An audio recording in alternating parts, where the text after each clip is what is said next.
While Elon Musk is busy tweeting about Mars colonies and self-driving Teslas, and BYD is throwing battery tech buzzwords like confetti, Russia just walked into the EV party like a silent tank and dropped a bomb. Yeah, Russia, the same country that gave us Ladas, so tough they outlived some countries, just announced something that might shake Tesla's grip and give BYD a real headache. It's called the Moskvich 3E. And look, this thing isn't some futuristic spaceship with butterfly doors and a summon from the parking lot button. No, it's raw, rugged, and real. And guess what? That might just be what the EV market actually needs right now. So what's the big deal? Let's break it down. See, the EV world has been like a Netflix drama. On one side, you got Tesla flexing tech muscle with self-driving algorithms and price tags that hit your savings like a wrecking ball. On the other, BYD, China's quiet beast, focusing on batteries that charge faster than your phone. And in between, everyone else trying to look busy. But while the EV titans were busy showing off, somewhere in the icy corners of Moscow, engineers were working on something completely different. No Twitter hype, no keynote events, just a focus on what people actually need in an EV. Reliable, durable, affordable, period. Now, before you scoff at a Russian EV, think about this.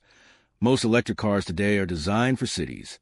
Flat roads, charging every few miles, mild weather.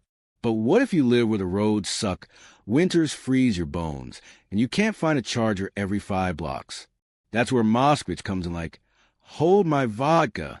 This beast is designed for the long haul. Literally. 2 battery options, 55 and 66 kilowatt hours. Range, 400 to 500 kilometers on a single charge. Not bad, right? And it can fast charge to 80% in 30 minutes. That's not just convenient. That's road trip ready. And the price? Here's the jaw dropper. It's expected to cost half of what a Tesla Model Y does. Half. For a solid SUV with real-world durability. Look, I know some folks will say, but Tesla has FSD, or BYD has blade batteries. Sure, they do. But let me ask you, how many average buyers actually use full self-driving daily? And how many want a car that simply gets the job done every single day without a 50-page software update? Let's be honest. A lot of us just want to get from point A to point B without praying the battery lasts, or the car decides to software crash itself. The Moskvich 3, it doesn't want to be the flashiest car in the room. It wants to be the most dependable. And get this, while Elon's team is designing Cybertrucks that look like they belong in Blade Runner, the Moskvich is out here looking like a tough European SUV. Sharp angles, high ground clearance, and not trying to be something it's not. And we haven't even talked about the build. This thing's engineered for Russia. Like real Russia. Where snow isn't a background filter, but a full-blown season. Where potholes aren't minor inconveniences, they're small lakes. The Moskvich 3 is built for that. And you might be thinking, okay, but can they scale this? Can they actually produce enough to compete? Fair question. But here's what's wild. This car is being built in a Revive Renault plant that Russia took over after a bunch of Western auto companies pulled out. So they already have the infrastructure. And here's a curveball. What if this isn't just a Russian car for Russia? What if they start exporting it to emerging markets? India, Africa, South America. Places where people desperately want affordable EVs.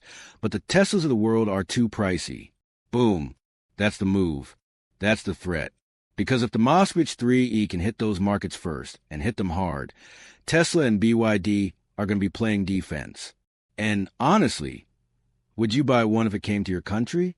An affordable EV SUV with 500 kilometers range, real durability, and no Silicon Valley price tag? Let me know in the comments. I'm super curious. Now let's talk about tech. Nope, it doesn't have a yoke steering wheel. No dog mode either. But it's got the stuff that actually matters: traction control, ABS, airbags, torque that pushes you back in the seat, and yeah, a simple interface that won't make your grandparents cry. And this is where it really hits home, the psychology of it. Moskvich didn't ask, what can we shove into this car to make it look futuristic?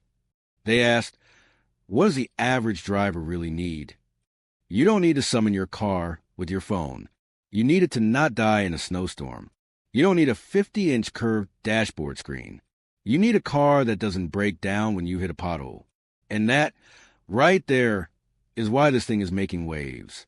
Because for years, the EV market has been skewed, built for rich city folks, tech nerds, or status chasers. But here comes a vehicle saying, hey, what if you didn't have to sell your kidney to go electric?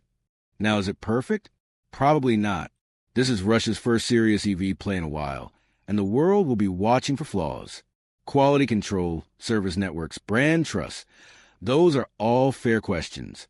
But here's the kicker. The Moskvich 3E isn't trying to win the luxury war. It's trying to win the volume war. The hearts of people who've been priced out of the EV revolution. And if they get that right, oh man, this could change the global EV game entirely. Because if a country like Russia, sanctioned, isolated, written off by many tech analysts, can come back with a product that checks all the basic boxes better than the giants, then no one's throne is safe. So what does this mean for Elon and Tesla? Well, it's not panic time just yet. Tesla still leads in software, charging networks, and overall scale. But if enough countries start favoring budget-friendly alternatives, Tesla will have to rethink the price structure and maybe, just maybe, stop selling $50,000 cars to solve $20,000 problems. And BYD? They've been winning the affordability game in China, but now they've got a new competitor who's just as gritty and aiming right at the same segment. Let me wrap this up with something real. The Moskvich 3E is kind of like that underdog boxer in every movie. The one nobody bet on. He trains in silence, punches hard, doesn't talk much. And when the bell rings, he just keeps going. Is this EV going to win awards? Maybe not. But is it going to work for the people who need it most? That's the bet Moskvich is making. And honestly, it's not a bad bet. So here's the big question. Do you think an EV from Russia could actually take on the likes of Tesla and BYD? Or is this just a one-hit wonder? Drop your thoughts in the comments. I want to hear if you drive one. And hey, if you made it this far, you clearly love where tech meets real life. So do me a favor. Hit that like button, slam that subscribe, and share this with someone who's still waiting for an EV that doesn't break the bank. And if you want to see what Japan's cooking up next in the EV race, check out the video on the left.